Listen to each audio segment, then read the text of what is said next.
my salon hit its first six figures, I sat alone in the back room after everyone had gone home, still in my apron, eating leftover birthday cake someone had brought in for a client. The lights were low. The smell of keratin and coconut shampoo hung in the air the way it always does after a long Saturday.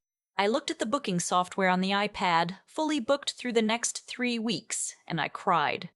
Not sad crying. The other kind. The kind that comes when you've been holding your breath for so long you forgot what it felt like to exhale. I had built Velour's studio from nothing.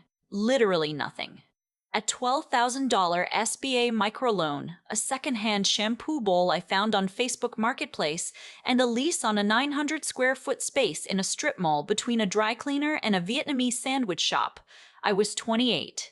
I had done my cosmetology hours, my business license, my LLC paperwork, all of it alone at my kitchen table, after double shifts at the salon where I'd been working for 6 years. I need you to understand what alone means in my context.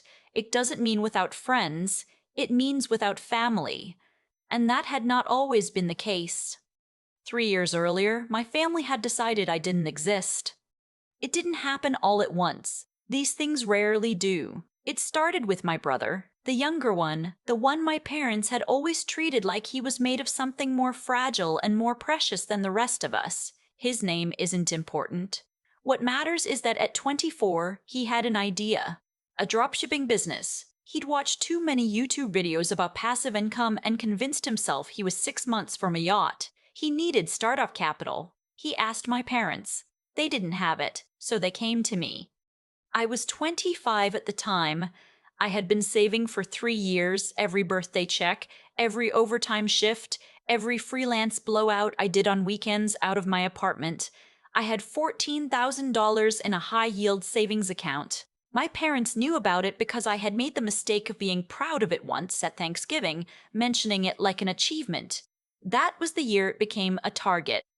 My mom called me on a Tuesday afternoon. She said my brother needed $8,000 to get his business off the ground. She said it the way you say we need milk, casually, like the answer was already yes and this was just a formality.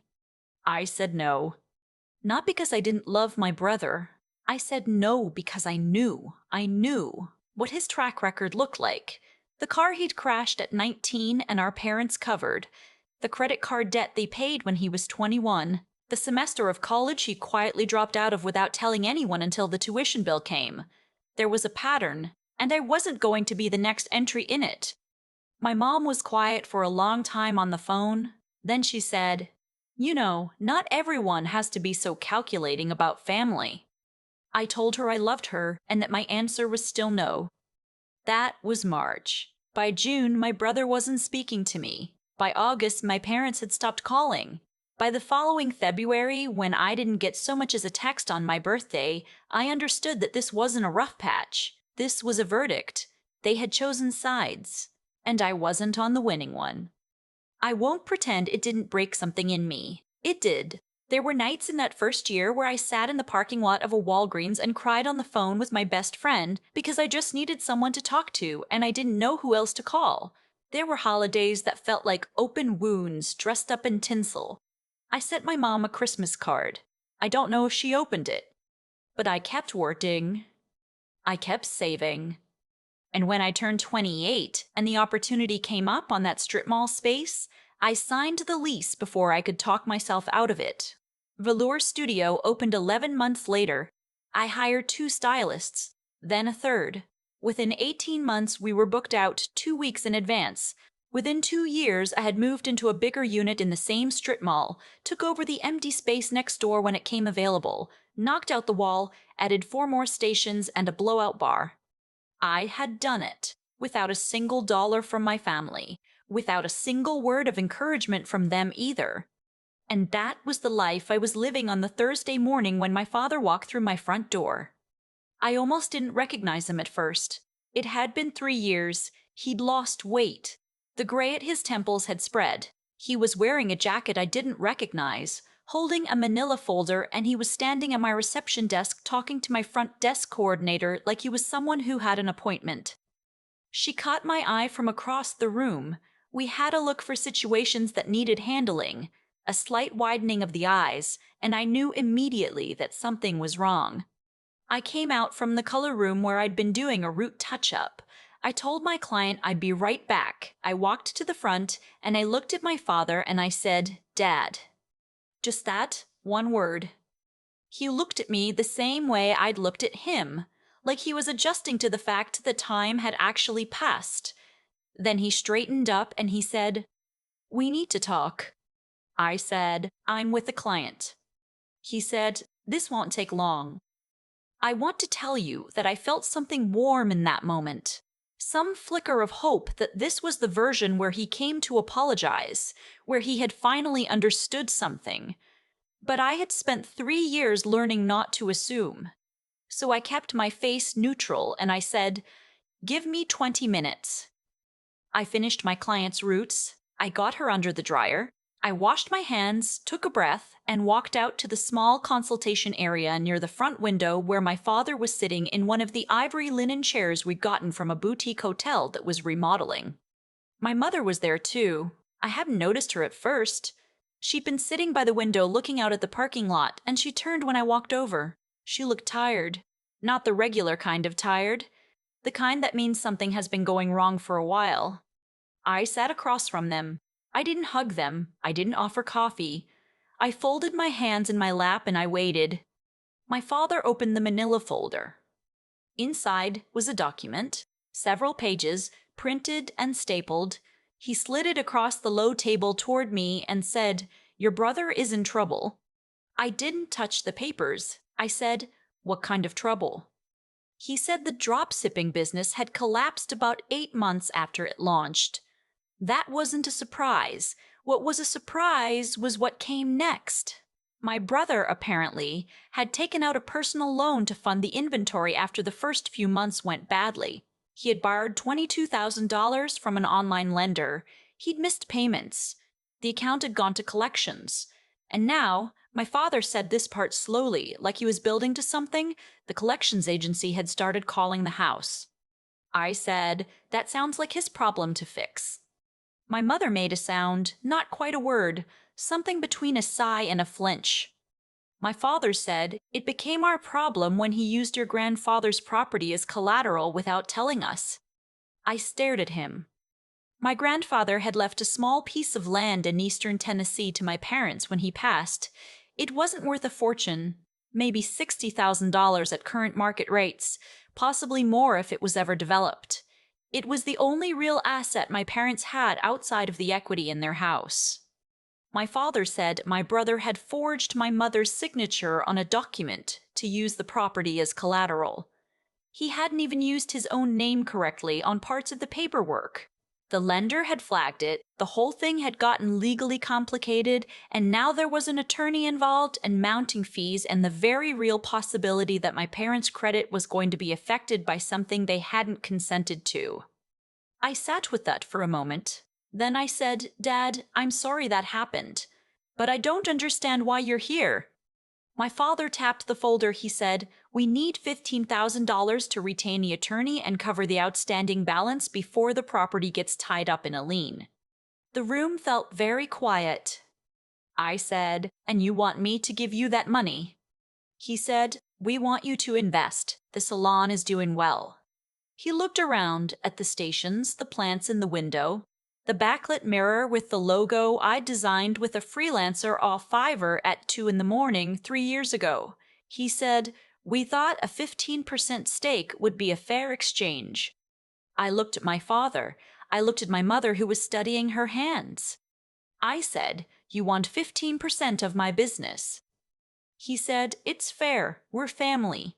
I remember thinking how strange that word sounded coming from him. Family. The same word that had been completely silent for 3 birthdays, 2 Christmases, and the opening day of my salon, when I had sent them both an invitation, handwritten, and received nothing back. Not a card, not a text. Not a phone call to say congratulations or good luck, or we're sorry we can't make it. Nothing. I said, "I'm going to need some time to think." My father said, "We were hoping to have an answer today. The attorney needs a retainer by end of week." I said, "I'll be in touch before end of business today." I stood up. I showed them to the door. I watched them walk to their car, an older Camry I didn't recognize, which told me things were harder than they'd let on. Then I went back inside, checked on my client under the dryer, and asked my front desk coordinator to push my next 2 appointments by 30 minutes. Then I went into the back office and I called my own attorney. I want to stop here for a second and explain something, because I can already hear some of you thinking, why did you have an attorney on call? The answer is that I had learned, through building a small business, that the moment you stop treating yourself like a professional is the moment other people start treating you like a resource. I had a business attorney I'd worked with since I filed my LLC. I'd talked to her maybe 4 times in 3 years, but I had her number. I explained the situation. She asked a few questions. She told me a few things I needed to know. Then I sat in my back office for about 10 minutes, looking at the corkboard where I'd pinned my first signed lease, my first paycheck stub from the Salon, a photo of me and my best friend at the soft opening with plastic champagne flutes and paper plates of grocery store cookies. I thought about the 3 years of silence. I thought about the invitation I'd sent. I thought about how my father had walked in here today, not to say I'm sorry or I'm proud of you or even hello, but to slide a document across a table and ask for 15%. And I thought about what my attorney had just told me. I took a breath. I went back out to finish my day. At 5:47 p.m., I texted my father. I said I was done with clients and he could come back if he wanted to talk. He and my mother were back by 6:15. The salon was empty by then. My last stylist had left at 6. My front desk coordinator had gone home. It was just the 3 of us in the quiet of the studio, the late afternoon light coming in gold through the front windows, the smell of product and warm air. They sat in the same chairs. I sat across from them again. My father had the folder. I had a folder too. I set mine on the table. I didn't open it yet. I said, I want to make sure I understand the situation correctly. You're asking me to give you $15,000 in exchange for a 15% ownership stake in Valor Studio. My father said yes. I said, and if I don't, what happens? He shifted in his seat. He said the collections situation would escalate. He said they might have to sell the land at a loss. He said things were getting bad. I said, Dad, I asked, what happens if I say no to you? Not what happens to you in general. There was a pause. My mother looked at my father. My father looked at his hands. Then he said, and I want to be precise here because these were the words that ended something permanently between us. He said, well, some of the clients here might not know that the owner of this salon was involved in a $22,000 loan default. The room went completely still. I said, what? He said it slowly this time. He said that my brother's loan paperwork had my name listed on an early draft. He said it could look bad. He said he'd hate for that to become something people in the community started asking about. That was a threat. An explicit, clumsy, desperate threat. He was sitting in one of my linen chairs in my salon, looking at the business I had built without a single dollar from anyone in that family, and he was threatening to damage my reputation if I didn't pay him. I looked at him for a long time without saying anything. Then I opened my folder. The first thing I slid across the table was a letter from my attorney. It explained, clearly and in plain language, that my name appearing on an early draft of an unsigned loan document created zero legal or financial liability for me. It also explained what the word extortion means under Tennessee state law, and that making threats to damage someone's reputation in order to obtain money or property is a felony. My father stared at the letter. I slid the second document across. It was a printout from a credit reporting service showing that the loan in question was entirely in my brother's name, not mine, not my parents', and had been reported to collections as such. My father's jaw tightened. I slid the third document across. This one was a letter from a collections resolution firm. I had spent part of my afternoon on the phone after my attorney call. The total outstanding balance with collections fees was $24,200. I had inquired about purchasing the debt outright as a third party. The number they had given me was $9,800. Collections agencies will often settle for significantly less than face value. I had authorized the payment that afternoon by phone, pending written confirmation, which meant that as of approximately 4:30 p.m. today, I was my brother's creditor. Not the collections agency. Me. My mother put her hand over her mouth. My father said, "What does that mean?" I said, "It means the property isn't at risk from the collections agency anymore. It means your credit isn't going to be affected by that account. It means I solved the problem you came here about." I paused. "It also means your son owes me $9,800, which I intend to collect, and that you do not have any stake in this salon, and you never will." My father said, "You did this too?" I said, "I did this because it was the right thing to do for a family that hasn't spoken to me in 3 years, not because you asked me to, not in exchange for anything. Because I decided to." I folded my hands. "And I need you to understand that this conversation ends here. I would like you both to leave."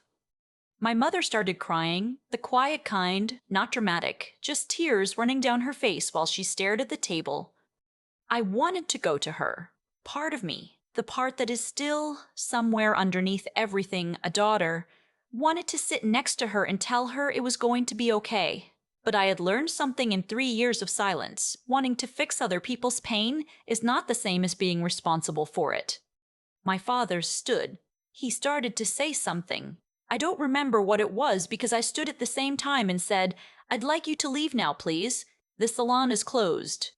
He stopped. He picked up his folder. He looked around the room one more time at the stations, the mirrors, the plants, and then he walked to the door and held it open for my mother. She stood slowly. She looked at me. She looked like she wanted to say something.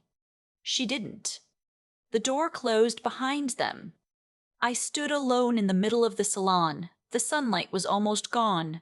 The room smelled the way it always smells after a long day, like hair and warmth and something sweet from the candle at the reception desk. I had a text from my attorney confirming she received my follow-up email. I had a confirmation number from the collections resolution firm. I had an appointment at 9 a.m. tomorrow with a full book behind it. I locked the front door. I turned off the display lights. I sat in the back office for a few minutes, not doing anything in particular, just being still in the space I had built from nothing.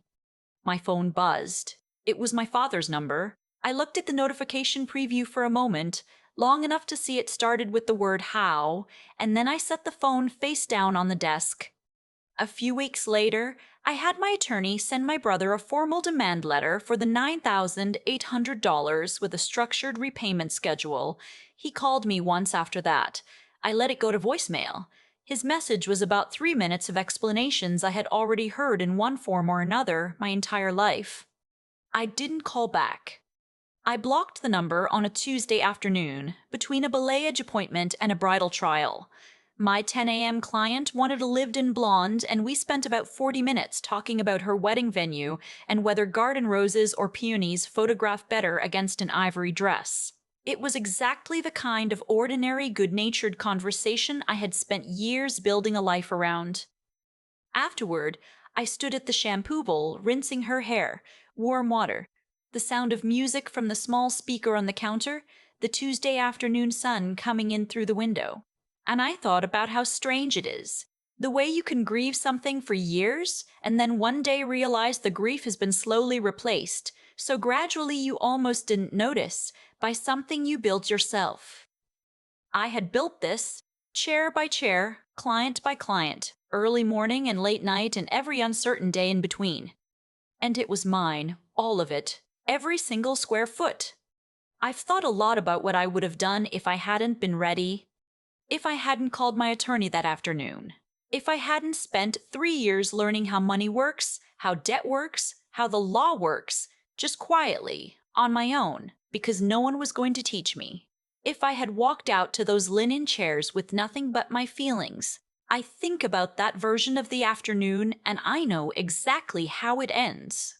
Tears. guilt. A check written from a place of fear dressed up as love? But that's not what happened. And the reason it didn't come down to luck or to some dramatic moment of courage, it came down to the slow, unglamorous work of becoming someone who couldn't be caught off guard. That's what I want to sit with for a minute, because I think it matters. There's a version of this story where I look like the cold one, the daughter who didn't forgive, who pulled out documents instead of opening her arms. I've heard that version. I've told it to myself on bad nights. But here's what I know now that I didn't fully understand at 25. Doing the right thing and doing the easy thing are almost never the same thing. My father needed money. That was real. The situation with my brother's debt was real. But the way they chose to come to me, the threat wrapped inside the ask, the years of silence followed by a folder on a table, that was a choice. Their choice. And I had to decide whether I was going to absorb the consequences of their choices the way I had been absorbing them my whole life. I decided I wasn't. What kept me from being destroyed in that room wasn't anger. It wasn't the satisfaction of some reversal. It was 3 years of showing up for myself the way they hadn't shown up for me, every time I chose to learn something instead of collapse. Every time I built something instead of waiting for permission. Every time I put money into a savings account or read a contract carefully or asked a professional a question I was embarrassed not to know the answer to. That was me. Quietly. Becoming someone who could handle a Thursday afternoon like that one. I paid that debt because it was the right thing to do. Not for my brother, not for my parents, but because integrity doesn't have an audience. You don't get to be a person who does the right thing only when people are watching. I had spent 3 years watching my own character get built in private, one decision at a time, and I wasn't going to let one bad afternoon undo that.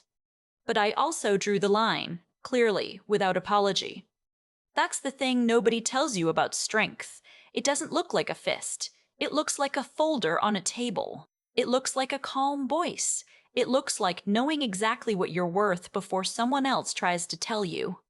I hope if you're in something like this, you're building your folder, not out of bitterness, out of the quiet, patient belief that you deserve a life you actually chose, and that the work of getting there is never wasted, even when no one is there to see it.